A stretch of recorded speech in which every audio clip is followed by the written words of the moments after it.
반갑습니다. 9월 28일 화요일 큐티 스케치 시간입니다. 오늘 본문은 디모데전서 5장 17절부터 25절까지의 말씀입니다. 오늘 본문은 이렇게 시작합니다. 잘 다스리는 장로들은 배나 존경할 자로 알되 말씀과 가르침에 수고하는 이들에게는 더욱 그리할 것이니라. 예, 오늘 본문도 디모데를 향한 이 사도 바울의 권면인데요.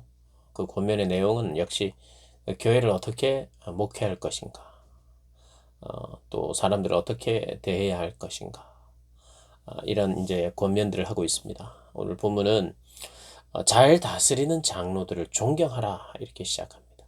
특별히 말씀과 가르침에 수고하는 이들에게 더욱 그렇게 하라는 것입니다. 이 장로들은요, 사실 이 목사도 장로에 속합니다. 장로. 그 장로 안에 말씀을 전하는 장로가 바로 목사입니다. 목사. 그래서 이 장로들, 이 목회자를 포함하여 모든 장로들에 대해서 이분들을 배나 존경하라라고 말씀해요. 그들이 치리하고 또 교회를 또 다스리고 하는 면에서 존경받아야 할 리더라는 것입니다. 그런데 그 존경을 잊지 말라라고 말하고 있어요. 그리고 또 18절에는 일꾼이 그 삭슬 받는 것이 마땅하다 이런 이야기를 하는데 무슨 말이냐 하면 이 교회가 특별히 말씀을 전하는 이 목사들, 이 목회자들을 책임져야 한다. 경제적으로 그들이 이제 말씀을 가르치는 이 사역에 전념하기 때문에 교회는 그들을 서포트해야 된다. 그 이야기를 하고 있는 것입니다. 물론 이제 이 전임으로 사역하는 이 목사님들인 장로들을 이야기하는 것입니다. 다른 이제 일반 또 목회자가 아닌 목사가 아닌 장로님들은 이제 본업들이 있죠. 본업들이 있기 때문에 그렇게 교회에서 목회자에게 너희들이 돕는 것은 마땅한 것이다 이런 이야기를 합니다. 그리고 계속해서 이제 장로에 대해서 20절까지 이야기를 하는데요. 장로에 대한 고발은 두세 증인이 없으면 하지 마라. 이 말이 무슨 말이냐면 혹시 장로님들 중에 잘못한 것이 발견이 됐을 때 조심하라는 겁니다. 존경하는 사람을 함부로 판단하지 말라는 뜻이에요. 뭐냐면 어떤 잘못을 누군가가 장로일지라도 할 수 있지 않습니까?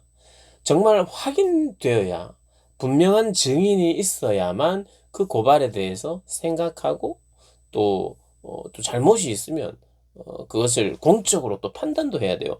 그 20절에 범죄한 자들을 모든 사람 앞에서 꾸짖어 나머지 사람들로 두려워하게 하라. 정말 범죄한 사실이 나타나고 그것이 공동체에 문제가 된다면 공적으로 드러내고 꾸짖고 돌이킬 기회를 주라는 거예요. 버리라는 게 아니라 내쫓으라는 게 아니라. 그런데 그것을 정말 조심해야 된다는 거예요. 위에서 이렇게 17절부터 쭉 내려오는 내용이 뭐냐? 존경하라. 존경받는 리더는 혹 잘못할 수도 있다. 그러나 그 잘못에 대해서 쉽게 함부로 말하지 마라.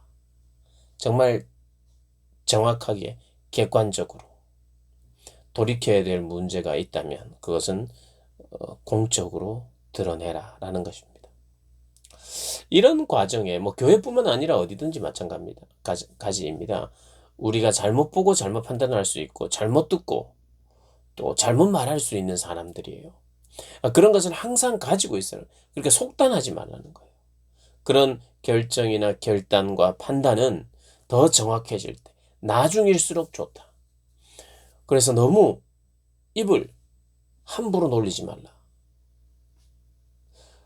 여러분, 파멸, 분리, 대적, 이 모든 것이 입으로, 그죠? 전달할 때, 내 생각을 전달하고 내 마음을 전달할 때, 난 너 밉다. 너 싫다. 너는 좀, 이렇게 당해야 되겠다. 그리고 너는 이래서 나쁘다. 이 모든 것이 입을 통해서, 여러분, 나가는 것이죠. 그래서 입을 잘못 사용할 때, 이 입은 사단의 도구가 됩니다. 정말 사단에게 헌신할 수 있어요, 우리가.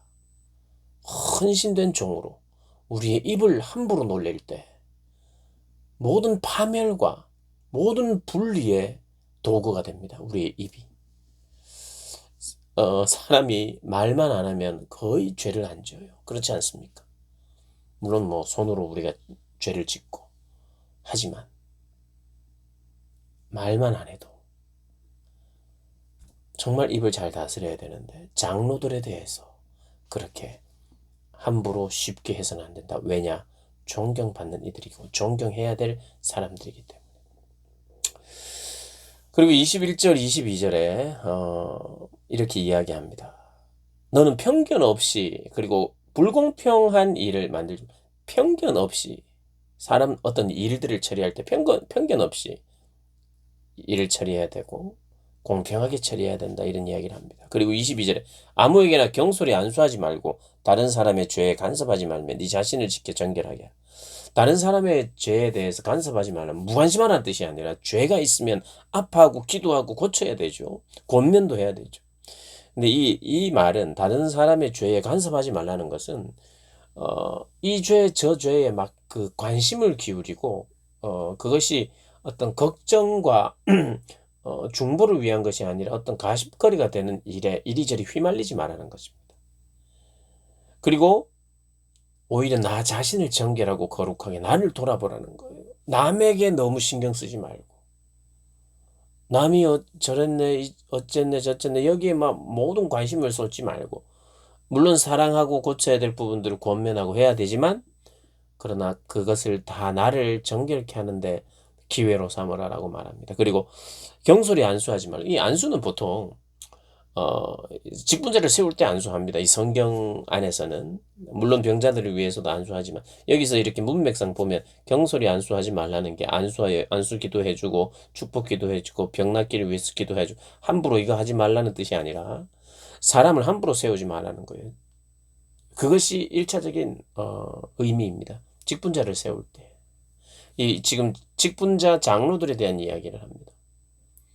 직분자를 함부로 세우지 말고 잘 세워야 된다. 잘 세워야 된다. 그것은 뭐 앞에서도 나왔습니다. 장로들을 어떻게 세워야 되고 집사를 어떻게 세워야 되는지. 그러니까 직분자를 잘 세워야 된다. 이 직분이 계급이 아니고 이 직분이 나의 신분을 말하는 게 아니라 이 직분은 오히려 더 섬기는 자죠.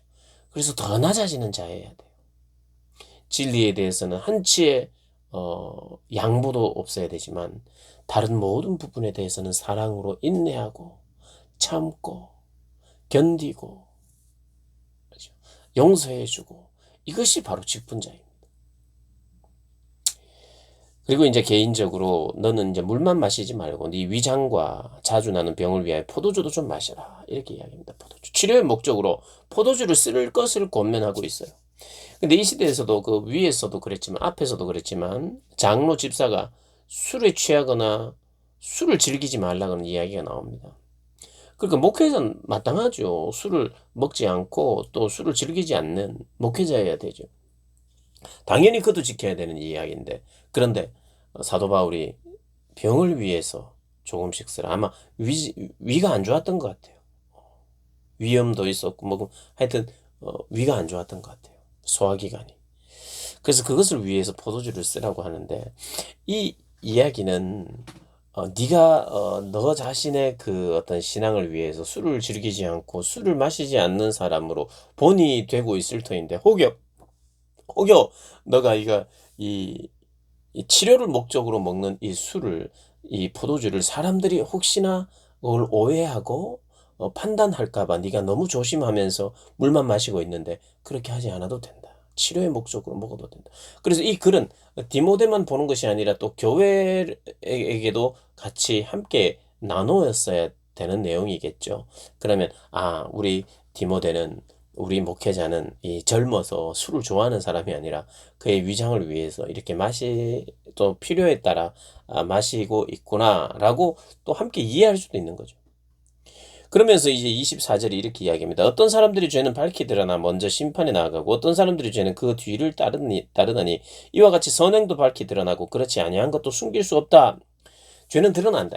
이 문맥에 의하면 이 술을 마신다든지 이런 것에 대해서 이게 나쁜 의미로 했는지 좋은 의미로 했는지 죄인지 선행인지 뭐 어떤 어떤 것은 반드시 다 드러나게 돼 있다. 결국에는 사람의 됨됨이나 사람의 행위가 결국에는 나중에는 다 드러나게 돼 있다. 그래서 너의 이 병 치료를 목적으로 한 이 어떤 포도주 마심에 대해서 혹여 누군가가 오해하더라도 나중에는 다 드러나게 돼 있다. 이 이야기도 하고요. 동시에 그 위에 장로에 대한 19절에 장로에 대한 고발은 두세 증인이 없으면 받지 마라. 함부로 말하지 마라. 그래, 함부로 말 안 해도 된다. 왜냐하면 나중에 되면 결국에는 다 드러난다는 거예요. 죄는 드러나게 되어 있으니까 함부로 말하지 말고 또 어떤 오해에 대해서도 너무 억울해하지 마라. 다 드러난다는 것이. 그 이야기를 하면서 이 장로 또 섬기는 자들 어떻게 이 교회가 이들을 대해야 되고 해야 되는지를 오늘 본문은 이야기하고 있습니다. 여러분, 저희들은 한 교회라고 하는 몸된 공동체에 있어요. 존경해야 될 자들이 있습니다, 여러분. 존경해야 될 자들. 존경해야 될 자들이 있어요. 우리 장로님들, 교회를 위해서 헌신하고 앞장서시는 우리 목사님들, 배나 존경해야 될 자들인 것을 기억하고요. 하나님의 말씀이 말하는 것이니까 거기에 순종하면서 존경하는 거 하나님 기뻐하신다고 봐요.